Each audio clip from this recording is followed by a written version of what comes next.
Hi students, आज हम एक नया चैप्टर स्टार्ट करने वाले हैं जो है कार्बन एंड इट्स कंपाउंड्स। सबसे पहले हम ये चीज देखते हैं कि ये चैप्टर सीबीएसई ने हमारे सिलेबस में डाला क्यों हमें इस चैप्टर को पढ़ना है। कार्बन जो हमारा एलिमेंट है पीरियोडिक टेबल का, मोर देन 10 मिलियन कंपाउंड्स में पाया जाता है बच्चों। तो इसलिए जो हमें इस चैप्टर को बहुत अच्छे से पढ़ना है ताकि हम आसपास की चीजों को अच्छे से एनालाइज कर पाए। हम जो पहनते हैं, the food that we eat, सारी जगह कार्बन प्रेजेंट है। तो अब इस चैप्टर को हम डिटेल में एक एक टॉपिक को डिटेल में कवर करेंगे और नोट्स साथ साइड बाय साइड हम प्रिपेयर करेंगे। चलिए स्टार्ट करते हैं। कार्बन जो हमारा एलिमेंट है उसको कैपिटल सी से डिनोट किया जाता है। तो carbon is a chemical compound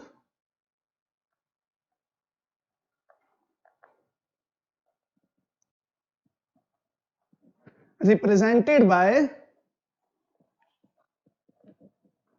capital C in periodic table.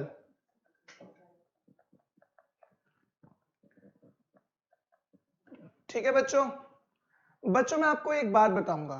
आप जब अपने नोट्स प्रिपेयर करें उसके अंदर कलरफुल पेन्स का यूज करें। इससे फायदा क्या होगा, जब आप अपने एग्जाम टाइम पर इनको पढ़ेंगे तो आपको अट्रैक्टिव लगेंगे और आपको चीजें आसानी से समझ आएंगी। तो चलिए अब हम आगे बढ़ते हैं। कार्बन जो हमारा एलिमेंट है उसको कैपिटल सी से डिनोट किया जाता है और एटॉमिक नंबर जो कार्बन का होता है वो है 6। इसका एटॉमिक मास क्या होता है? Atomic mass of carbon is 12.01 ग्राम पर मोल, या फिर इसको आप 12 भी लिख दो। ठीक है बच्चों, अब हम जरा बात करते हैं। अगर हम कार्बन पढ़ रहे हैं तो नेचुरल सी बात है इसके हमें इलेक्ट्रॉनिक कॉन्फ़िगरेशन भी पता होने चाहिए।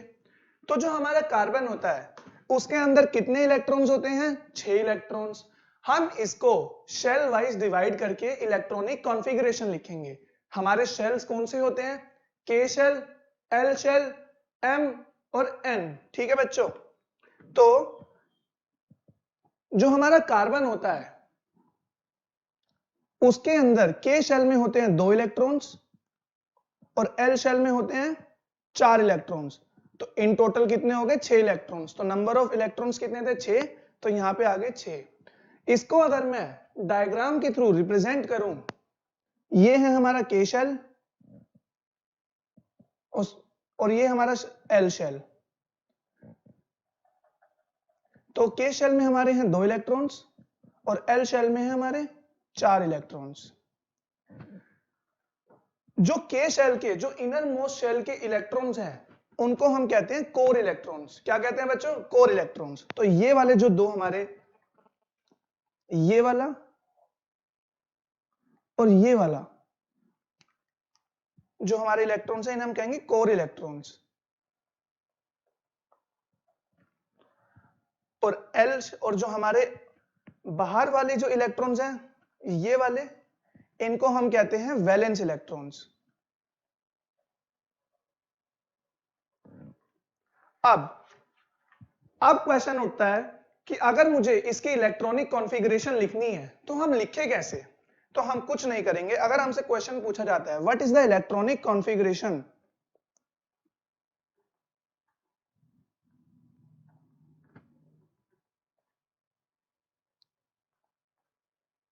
Of carbon,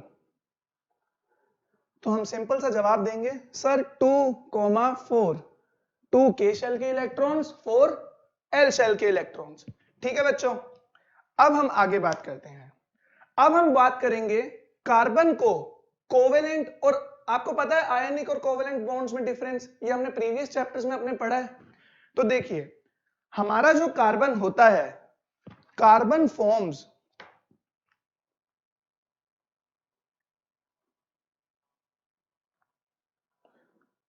covalent bond. अभी के लिए आप बस इस बात को याद कर रख लीजिए, कार्बन जो है हमारा कोवेलेंट बॉन्ड फॉर्म करता है। ये क्यों कोवेलेंट बॉन्ड फॉर्म करता है इसको हम बहुत डिटेल में अभी आगे पढ़ने वाले हैं। तो चलिए कार्बन का जो सिंबल होगा, इलेक्ट्रॉनिक स्ट्रक्चर जो सिंबल होगा कार्बन का C, और ये 4 कोवेलेंट बॉन्ड। ये 4 कोवेलेंट बॉन्ड क्यों है बच्चों?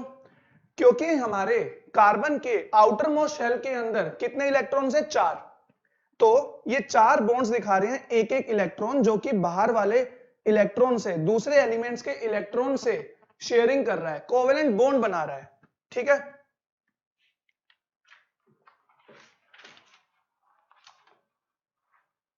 तो चलिए अब हम बात करते हैं एलोट्रोप्स की।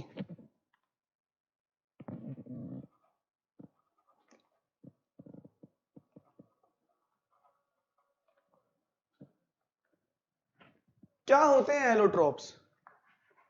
Allotropes are 2 or more different physical forms in which an element occurs, उसको हम कहते हैं allotropes। तो हम जरा इसकी डेफिनेशन लिखते हैं, 2 or more different physical forms in which an element occurs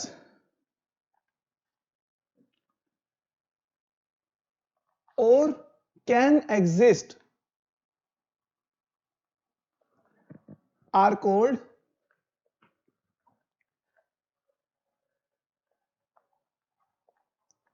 allotropes.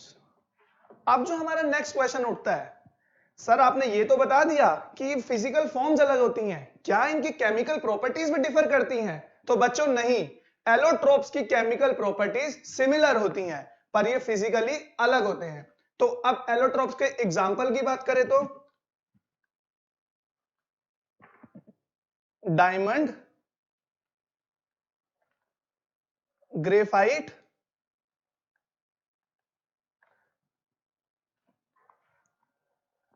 बकमिनिस्टर,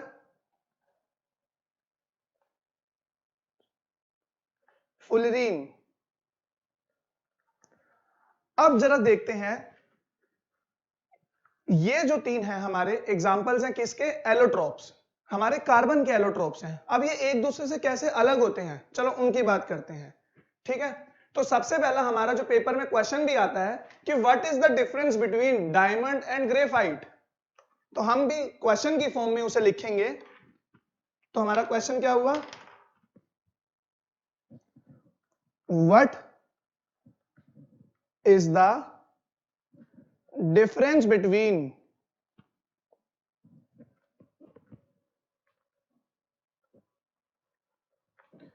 diamond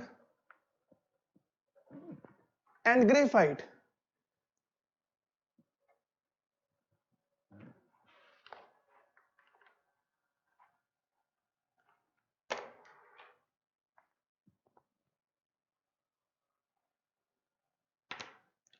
तो बच्चों हम एक तरफ मेंशन करेंगे डायमंड्स के पॉइंट्स और एक तरफ मेंशन करेंगे ग्रेफाइट्स के पॉइंट्स। जो तीसरा एलोट्रोप है बकमिनिस्टर फुलरीन, आप ये बस नाम याद रखिए, आपसे पेपर में कभी नहीं पूछा जाएगा कि what are the properties of buckminsterfullerene and all. ठीक है, तो जो पेपर में प्रॉपर्टीज पूछी जाती हैं वो पूछी जाती हैं डायमंड और ग्रेफाइट की। तो चलिए अब इनको एक एक करके डिस्कस करते हैं। तो पहला point, in diamond each carbon is attached with 4 carbon atoms। इसका मतलब क्या हुआ? अगर हमारा ये एक कार्बन का एटम है, ये बाकी 4 कार्बन से अटैच्ड होगा, इसका ये मतलब हुआ। ठीक है, और ये जो है बाकी 4 से अटैच्ड होगा, ये बाकी 4 से अटैच्ड होगा, ये भी बाकी 4 से अटैच्ड होगा। ठीक है बच्चों, ये बात आपको याद रखनी है।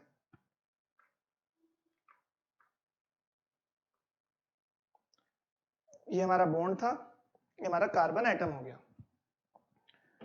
ठीक है, इसके अंदर इन ग्रेफाइट्स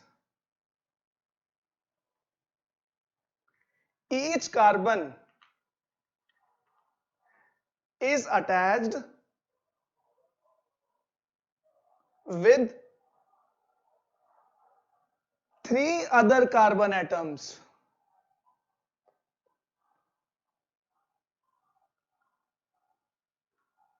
And 1 electron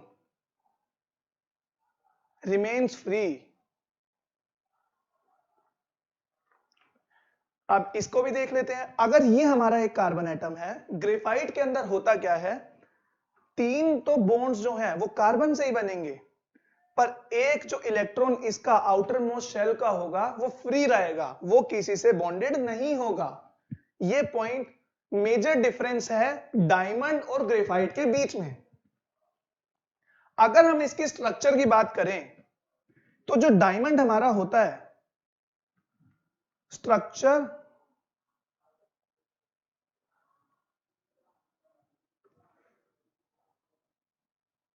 of diamond is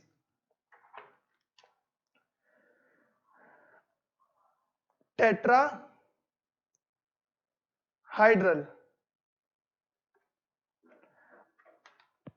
structure of graphite is trigonal bipyramidal. Trigonal bye pyramidal.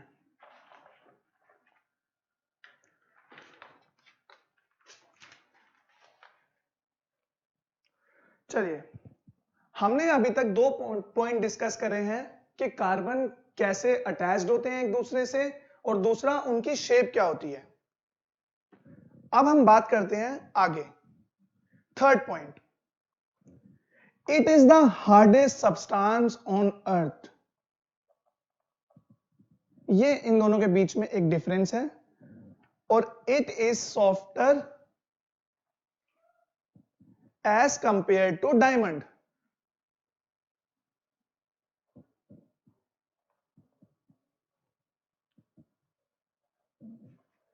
Next point, density जो होती है डायमंड एटम्स की, डायमंड मॉलिक्यूल्स की, इज वेरी हाई। इसकी डेंसिटी जो होती है is low when compare to diamond.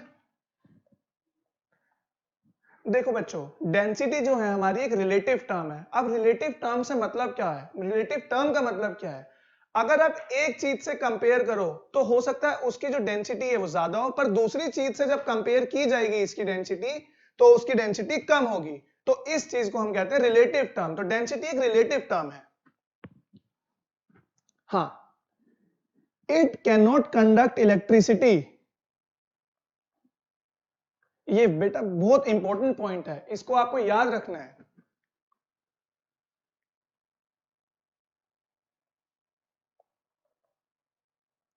It can conduct electricity.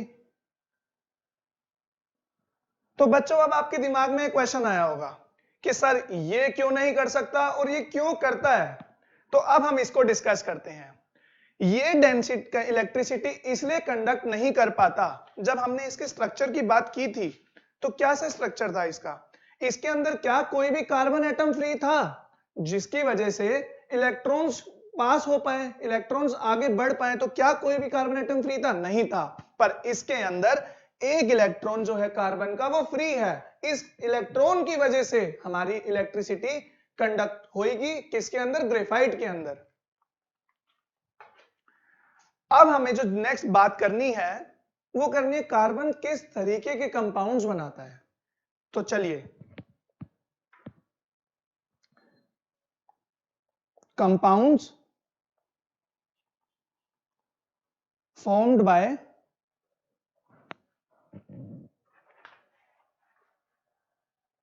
Carbon.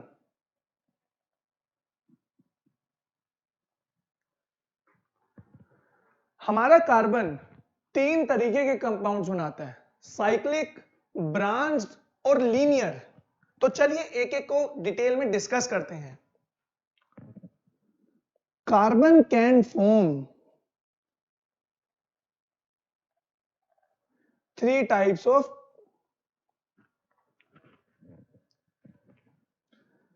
Compounds, और वो कौन कौन से हैं? Number 1 linear, number 2 branched, number 3 cyclic. क्या फर्क होता है इन तीनों में? चलिए अब ये देखते हैं। अगर कार्बन एक लाइन के अंदर सारे कार्बन एटम्स एक दूसरे से अटैच्ड हैं तो इनको हम कहेंगे cyclic carbon compounds, sorry linear compounds. अगर ये इसी के अंदर, ये हमारा लीनियर था, लीनियर कंपाउंड्स है। अब इसके अंदर मान लीजिए हमारी ब्रांचेस आ गई, ये ब्रांचेस आ गई ना बच्चों,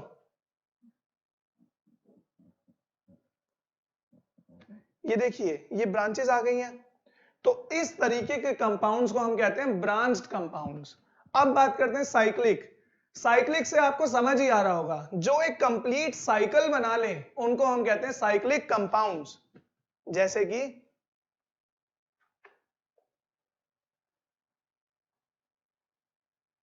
ये हमारा कंपाउंड है,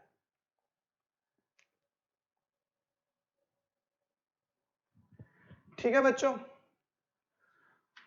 चलिए, हमने थोड़ी देर पहले बोला था कि जो कार्बन होता है वो हमारा कैसा बॉन्ड बनाता है? कोवेलेंट बॉन्ड बनाता है। तो कोवेलेंट बॉन्ड बनाता है, अब ये क्यों बनाता है इसको डिस्कस करते हैं।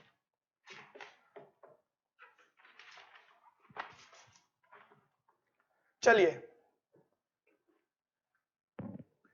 अब क्वेश्चन आता है, question, why do carbon forms covalent bond not ionic bond? ठीक है, तो चलिए इसका आंसर पहले हम समझते हैं, उसके बाद आंसर करते हैं। तो देखिए, अगर किसी कंपाउंड को आयोनिक बॉन्ड बनाना है, या तो उसको इलेक्ट्रॉन्स अपने जो आउटर शेल से दूसरे एलिमेंट को देने पड़ेंगे या फिर उससे इलेक्ट्रॉन्स लेने पड़ेंगे। पर अगर हम कार्बन की बात करें, कार्बन के आउटर मोस्ट शेल के अंदर होते हैं 4 इलेक्ट्रॉन्स, या तो उसको 4 इलेक्ट्रॉन्स लेने पड़ेंगे या फिर 4 इलेक्ट्रॉन्स देने पड़ेंगे। 4 इलेक्ट्रॉन्स देने का मतलब बच्चों उसको बहुत ज्यादा एनर्जी चाहिए, इतनी एनर्जी किसी एलिमेंट के पास नहीं होती है।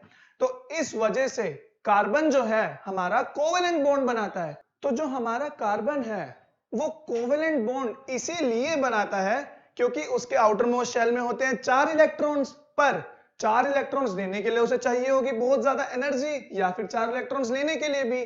तो इसलिए वो क्या करता है, बाकी एलिमेंट्स के इलेक्ट्रॉन्स को शेयर कर लेता है। तो इसीलिए वो कोवेलेंट बॉन्ड बनाता है, आयोनिक बॉन्ड नहीं बनाता है। तो चलिए अब इसको लिखते हैं। Carbon has 4 valence electrons,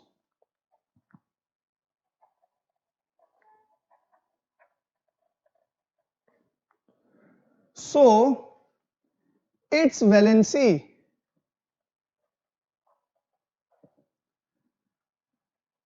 is also 4. To form an ionic bond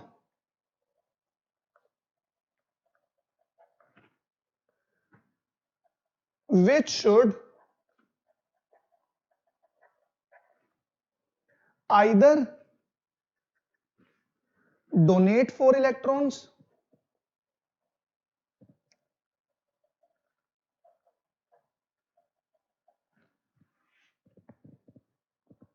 or accept 4 electrons.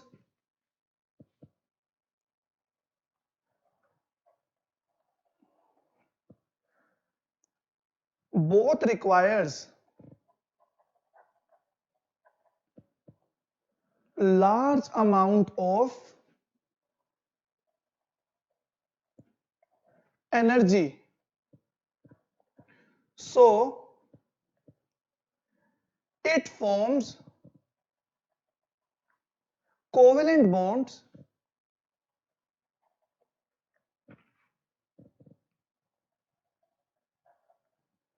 with other carbon atoms or non-metals like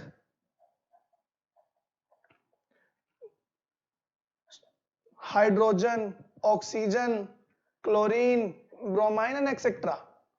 ठीक है बच्चों, अब मैंने बार बार ये बात बोली कि 4 इलेक्ट्रॉन 4 इलेक्ट्रॉन 4 इलेक्ट्रॉन, तो 4 इलेक्ट्रॉन ही क्यों चाहिए या फिर 4 इलेक्ट्रॉन देने क्यों है? हमें कंपाउंड को, हमारे एक एलिमेंट को, हमारा जो कार्बन है वो जब स्टेबल होगा जब वो nearest noble gas configuration achieve कर ले।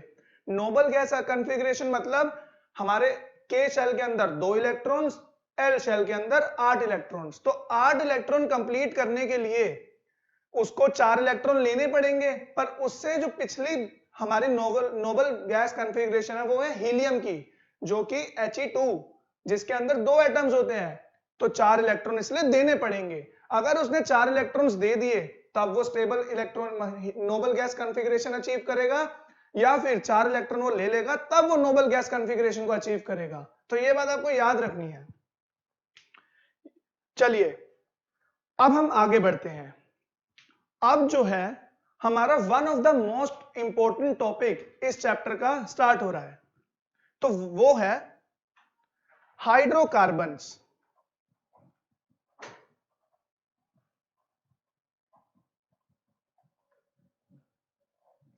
हाइड्रोकार्बन्स होते क्या हैं? जो कंपाउंड्स कार्बन और हाइड्रोजन से मिलकर बने हों उनको हम कहते हैं हाइड्रोकार्बन्स। तो चलिए इसकी डेफिनेशन हम लिखते हैं। कंपाउंड्स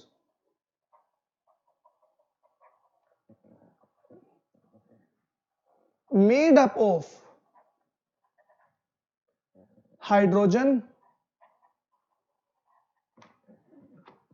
and carbon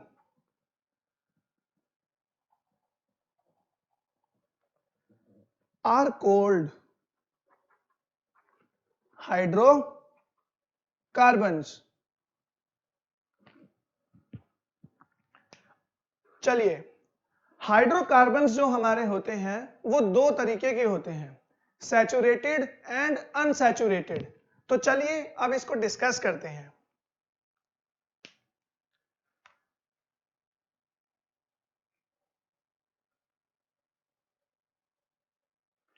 क्या बताया था बच्चों मैंने? पहला सैचुरेटेड,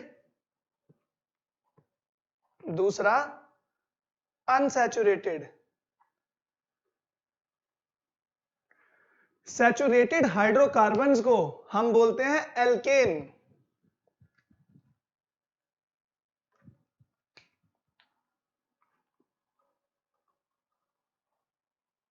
और अनसैचुरेटेड के अंदर आते हैं हमारे 2, एल्कीन एंड एल्काइन।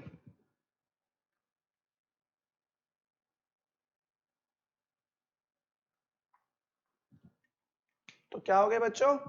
एल्कीन, दूसरा एल्काइन, ALKYNE।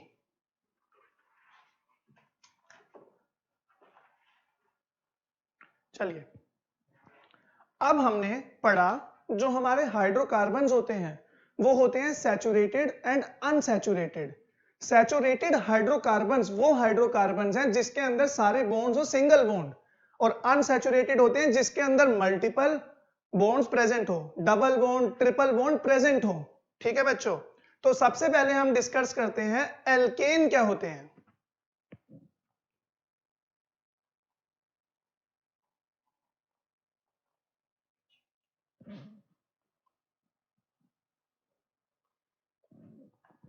जैसा कि मैंने आपको बताया, जिन हाइड्रोकार्बन्स के अंदर सारे बॉन्ड सिंगल बॉन्ड हों सिंगल कोवेलेंट बॉन्ड हो उनको हम कहते हैं एल्केन्स।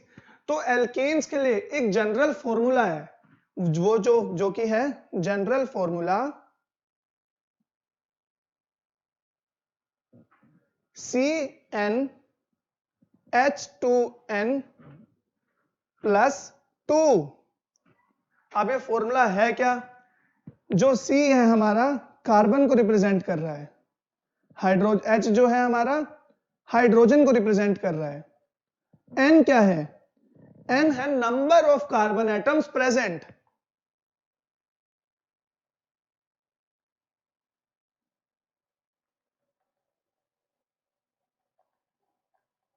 तो चलिए अब जरा हम देखते हैं, अगर मैं N की वैल्यू ले लूं 1 तो हमारा हाइड्रोकार्बन क्या बनेगा? हमारा जनरल फॉर्मूला क्या था? CnH2n plus 2। ये किसके लिए जनरल फॉर्मूला है? एल्केन के लिए जनरल फॉर्मूला है। N की वैल्यू हमें यहां गिवन है 1, तो C1H2 इंटू 1 प्लस 2, तो ये हो गया C1H4। तो ये क्या बन गया? CH4। इसको हम बोलते हैं मीथेन। इसको मीथेन क्यों बोलते हैं? ये बच्चों हमारा नेक्स्ट टॉपिक है जिसे हम बोलते हैं IUPAC नेमिंग। उसमें हम आपको डिटेल में बताएंगे किस कंपाउंड का क्या नाम कैसे बना है।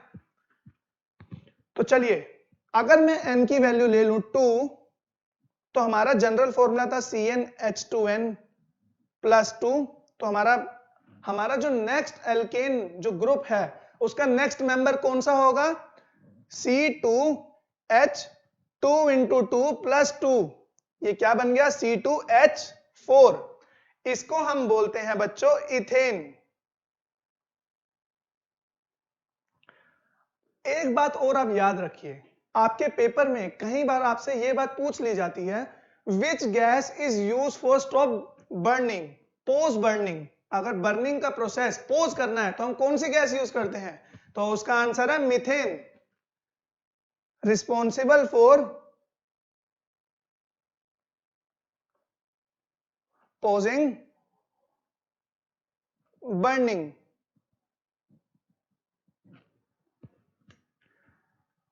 चलिए आगे बढ़ते हैं बच्चों।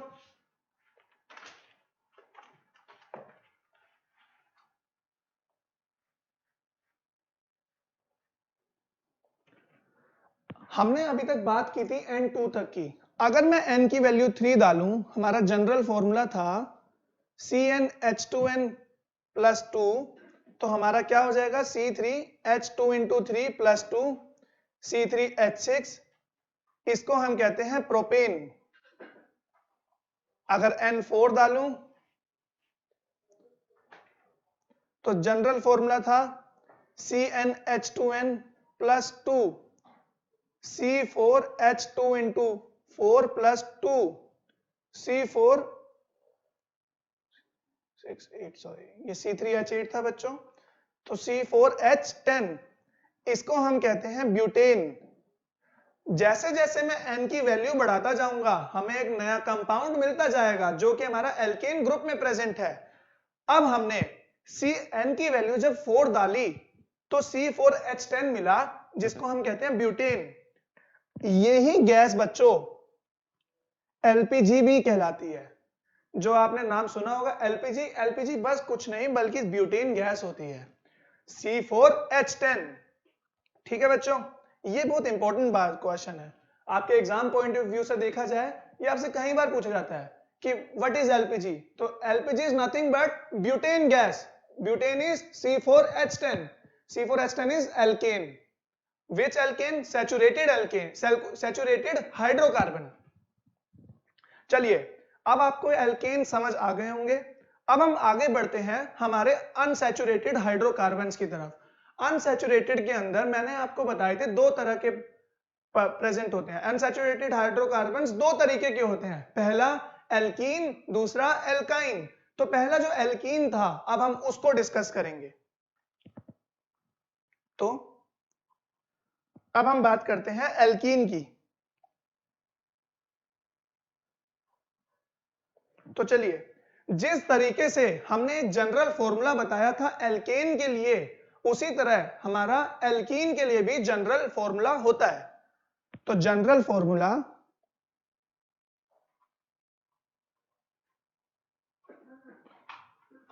जो हमारा एल्कीन के लिए होता है CnH2n होता है बच्चों, ठीक है। अब एल्केन और एल्कीन में सर डिफरेंस क्या है? एल्केन के अंदर हमारे सारे जो बॉन्ड्स होते हैं वो सिंगल बॉन्ड होते हैं, पर एल्कीन के अंदर एक कार्बन का पेयर ऐसा जरूर होगा जिसके अंदर डबल बॉन्ड प्रेजेंट हो। डबल बॉन्ड्स एक से ज्यादा भी हो सकते हैं, जरूरी नहीं है हमेशा एक ही डबल बॉन्ड प्रेजेंट हो, पर दो एक से ज्यादा भी प्रेजेंट हो सकते हैं। तो देखिए, जैसे कि हमने एन की वैल्यू चेंज कर करके एल्केन ग्रुप के मेंबर्स को निकाला था, उसी तरह अब हम एल्कीन ग्रुप के मेंबर्स को निकालेंगे। तो अगर मैं एन की वैल्यू डालूं 1, तो हमारा पहला मेंबर आएगा जो कि होगा C1H2 इंटू 1, तो C1H2। तो बच्चों क्या ये प्रेजेंट है? तो क्या ये पॉसिबल है ये ग्रुप प्रेजेंट हो? क्योंकि हमारा कार्बन जो होता है उसको 4 बॉन्ड्स बनाने होते हैं, पर यहां तो 2 ही बन रहे हैं। तो क्या ये पॉसिबल है ये एल्कीन बन सकती है? तो इसका आंसर है नहीं पॉसिबल है। CH2 नाम का कोई मेंबर एल्कीन ग्रुप में प्रेजेंट नहीं होता है, ठीक है।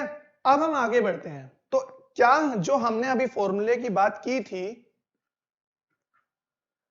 CnH2n, तो क्या मैं इसमें यह बात बोल सकता हूं जो यहां पर n की वैल्यू होगी ग्रेटर देन इक्वल टू 2 होगी, या तो 2 या फिर उससे बड़ी? तो चलिए डालकर देखते हैं n की 2 वैल्यू। तो C2H2 इंटू 2, ये क्या बना? C2H4। ये पॉसिबल भी है। ये कैसे पॉसिबल है जरा देखते हैं। इसको हम पहले बोलते हैं, क्योंकि 2 कार्बन प्रेजेंट है, इसको हम बोलते हैं इथीन। चलिए अब इसके स्ट्रक्चर पर ध्यान देते हैं। ये है हमारा एक कार्बन, ये है हमारा एक कार्बन। इसके आउटरमोस्ट शेल में होंगे 2 इलेक्ट्रॉन्स, सॉरी 4 इलेक्ट्रॉन्स, इसके में भी 4 इलेक्ट्रॉन्स, ठीक है बच्चों। अब इसके आसपास 4 हाइड्रोजन प्रेजेंट है। हाइड्रोजन के आउटरमोस्ट शेल में कितने इलेक्ट्रॉन्स होते हैं? 1 इलेक्ट्रॉन। Hydrogen 1, hydrogen 1, hydrogen 1। और अब इसको हम रीअरेंज करके लिखते हैं। तो देखिए, इस कार्बन ने 2 एलिमेंट इसके साथ शेयर करे, ठीक है। बचे कितने? बाकी के 2 बचे। 2 तो इसने 2 का कोवेलेंट बॉन्ड बना लिया। हाइड्रोजन एक यहां पर आया, हाइड्रोजन एक यहां, एक इसने इसके साथ शेयर किया और एक इसके साथ। उसी तरीके से इस कार्बन के इलेक्ट्रॉन्स ने बाकी 2 बचे हाइड्रोजन के साथ बॉन्ड बनाया होगा। और कौन सा बॉन्ड बनाया होगा? कोवेलेंट बॉन्ड बनाया होगा। तो जरा आप काउंट करते हैं। अगर हम बात करें इस कार्बन की, तो क्या इसके आउटरमोस्ट शेल में 8 इलेक्ट्रॉन्स कंप्लीट हो रहे हैं? तो देखिए 1 2 3 4 5 6 7 8। जी हां, कार्बन के अब आउटर मोस्ट शेल में 8 इलेक्ट्रॉन्स अचीव हो रहे हैं। तो इसका मतलब C2H4 जो है हमारा स्टेबल कंपाउंड है। इसी तरीके से हम अपने पिछले डिराइव्ड एल्केन्स की भी बात कर लेते हैं। तो देखिए, यहां से हमारा आया था CH4, तो कार्बन के आउटर मोस्ट शेल में 4 इलेक्ट्रॉन्स, 4 हाइड्रोजन इसके पास आएंगे और सबसे ये शेयर करके कोवेलेंट बॉन्ड फॉर्म कर लेगा और nearest noble gas electronic configuration को अचीव कर लेगा, ठीक है। C2H4 की बात की जाए, सॉरी ये C2H6 होगा बच्चों, ये 2 इंटू 2 4 प्लस 2 6। तो C आउटर मोस्ट शेल में 4 इलेक्ट्रॉन्स, इसमें भी 4 इलेक्ट्रॉन्स। कितने हाइड्रोजन है? 6 हाइड्रोजन है। तो 3 इसके पास, 3 इसके पास, एक हाइड्रोजन, एक हाइड्रोजन, एक हाइड्रोजन। सिमिलरली एक हाइड्रोजन यहां, एक हाइड्रोजन यहां। बच्चों ये जो डॉट है ये हाइड्रोजन के आउटर मोस्ट इलेक्ट्रॉन को शो कर रहा है, और जो क्रॉस है ये कार्बन के आउटर मोस्ट इलेक्ट्रॉन्स को शो कर रहे हैं। तो इसने इसके साथ बॉन्ड बनाया, इसने इसके साथ बॉन्ड बनाया, इसने इसके साथ बॉन्ड बनाया, और इसने इस कार्बन के इलेक्ट्रॉन के साथ बॉन्ड बनाया, इसने इसके साथ, सिमिलरली इसने इसके साथ, और इसने इसके साथ। तो इस तरीके से ये हमारा C2H6 बनता है। चलिए, हम थे एल्कीन पर, हमने देखा था कि सी इथीन कैसे बना और उसकी स्टेबिलिटी के बारे में हमने बात की। अब जो हमारा नेक्स्ट है वो है N की 3 वैल्यू रखकर देखते हैं। तो हमारा जनरल फॉर्मूला जो था एल्कीन के लिए वो क्या था? CnH2n। तो C3H2 into 3, C3H6। तो अब हम बात करते हैं इसके स्ट्रक्चर की। कार्बन, 3 कार्बन एटम प्रेजेंट है, तो कार्बन कार्बन कार्बन, इसके में 4 आउटर मोस्ट शेल में इलेक्ट्रॉन्स, इसमें भी 4 आउटर मोस्ट शेल में होंगे, इसमें भी 4 आउटर मोस्ट शेल में इलेक्ट्रॉन्स प्रेजेंट होंगे।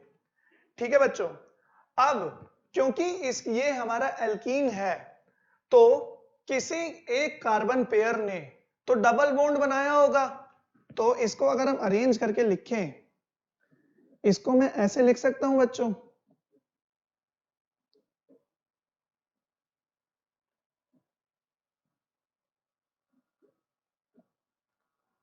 तो इन दोनों इलेक्ट्रॉन्स ने एक दूसरे को शेयर कर डबल बॉन्ड बनाया। 2 इलेक्ट्रॉन ने 2 इलेक्ट्रॉन को शेयर किया तो डबल बॉन्ड।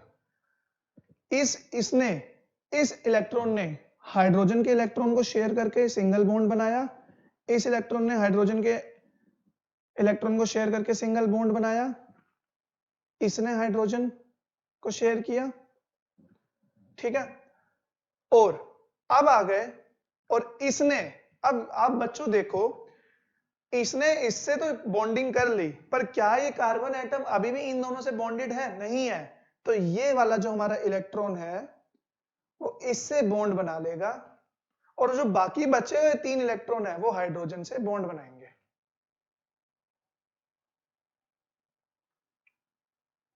तो हमारा कुछ इस तरीके का डायग्राम बना।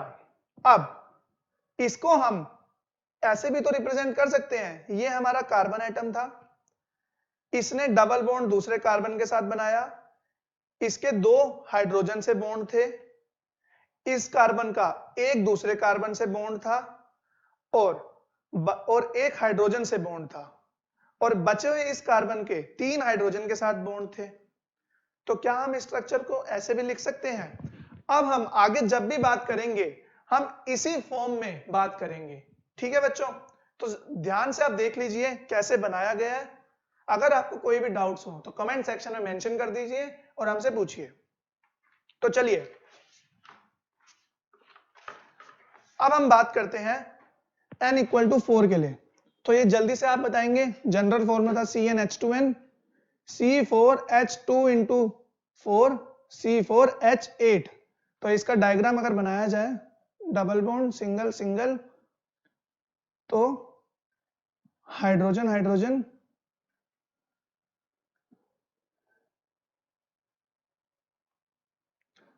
अब आपके दिमाग में ये बात आई होगी, सर आपने इतनी जल्दी कैसे कर लिया ये? तो बच्चे देखिए, हमें कार्बन के 4 बॉन्ड्स, हर कार्बन के 4 बॉन्ड बनाने हैं।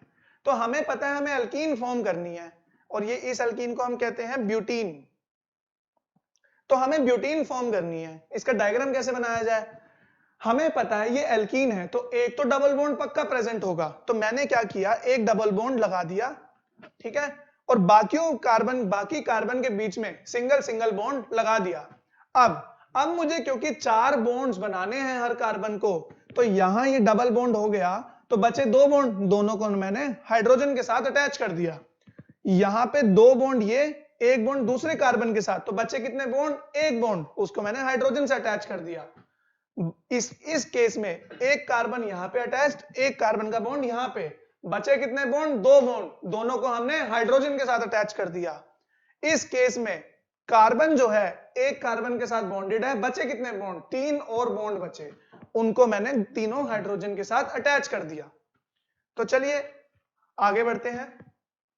हमने एल्केन डिस्कस किए, हमने एल्कीन डिस्कस की, अब हम जो नेक्स्ट डिस्कस करेंगे वो है एल्काइन।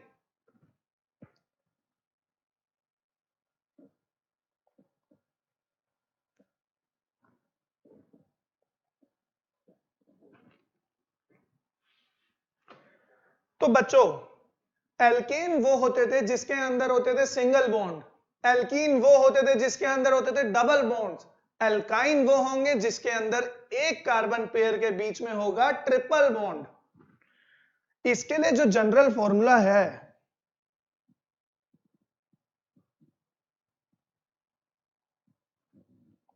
वो है CnH2n -2।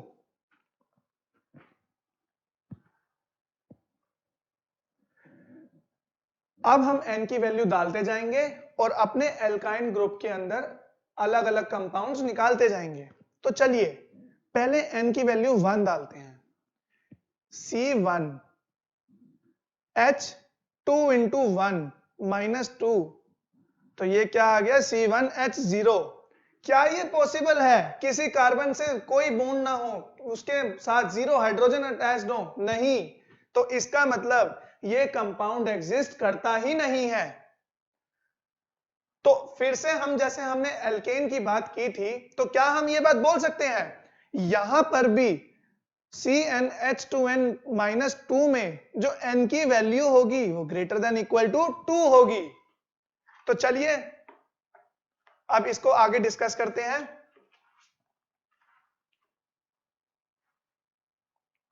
हाँ जी बच्चों, अब मैंने n की वैल्यू 2 डाल दी। हमारा जनरल फॉर्मूला क्या था? CnH2n -2। तो अगर मैं n की वैल्यू 2 डालूंगा तो क्या होगा? C2H2 into 2 -2। C2H2 is the answer. 2 into 2 4, 4 -2 2, तो C2H2 आ गया। तो बच्चों ये बिल्कुल स्टेबल कंपाउंड है, ये हमारा फर्स्ट एल्काइन है। तो देखिए ये था हमारा एक कार्बन, ये हमारा दूसरा कार्बन, इसके आउटर मोस्ट शेल के अंदर होंगे 4, इसके आउटर मोस्ट शेल के अंदर होंगे 4 electrons present. So 3 electrons of this carbon atom present in the valence shell will form bond with 3 electrons of this carbon atom। तो 3 ने बॉन्ड बनाया, 3 इलेक्ट्रॉन ने 3 इलेक्ट्रॉन शेयर किए, इसका मतलब क्या हुआ? ट्रिपल बॉन्ड बन गया। ठीक है बच्चों, और एक जो बचा इलेक्ट्रॉन दोनों में, it will make a bond with hydrogen electron.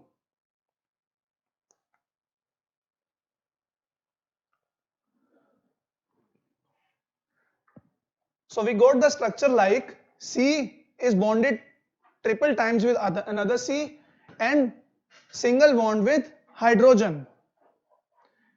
इसको हम कहते हैं इथाइन।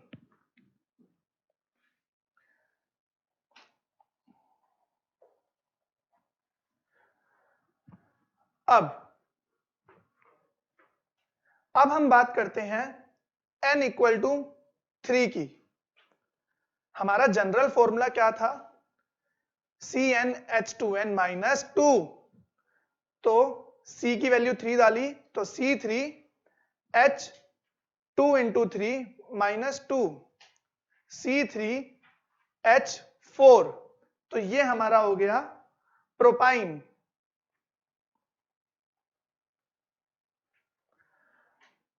इथाइन को हम एसिटिलीन भी बोलते हैं। ऐसे जैसे जैसे मुझे याद आते जाएंगे क्वेश्चंस, मैं आपको बताता जाऊंगा कि किसको क्या बोला जाता है। तो इथाइन को हम एसिटिलीन भी बोलते हैं।